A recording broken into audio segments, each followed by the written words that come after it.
England সফরের জন্য শনিবার অধিনায়কের নাম ঘোষণা করে দিল বোর্ড। ভারতের নতুন টেস্ট অধিনায়ক হলেন শুভমন গিল। ইংল্যান্ড সফরের জন্য 18 জনের দলও ঘোষণা করল বোর্ড। রোহিত শর্মা এবং বিরাট কোহলি অবসর নেওয়ার পর প্রথমবার কোনো টেস্ট সিরিজ খেলছে ভারত। বাংলা থেকে সুযোগ পেলেন দুই ক্রিকেটার। 18 জনের দলে এলেন আকাশদীপ এবং অভিমন্যু ঈশ্বরন, কিন্তু আকাশদীপ এবং অভিমন্যু ঈশ্বরন প্রথম একাদশে থাকবেন কিনা সেটা বলা মুশকিল। দলের বাকি খেলোয়াড়রা হলেন শুভমন গিল, অধিনায়ক ঋষভ পন্থ, সহ অধিনায়ক যশস্বী জয়সওয়াল, লোকেশ রাহুল, সাই সুদর্শন, করুণ নায়ার, নীতিশ রেড্ডি, রবীন্দ্র জাদেজা, ধ্রুব জুরেল, ওয়াশিংটন সুন্দর, শার্দুল ঠাকুর, যশপ্রীত বুমরাহ, মোহাম্মদ সিরাজ, প্রসিদ্ধ কৃষ্ণা, আর্শদীপ সিং এবং কুলদীপ যাদব।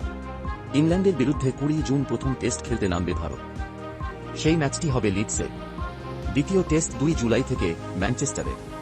তৃতীয় টেস্ট লর্ডসে 10 জুলাই থেকে। 23 জুলাই থেকে ম্যানচেস্টারে শুরু চতুর্থ টেস্ট।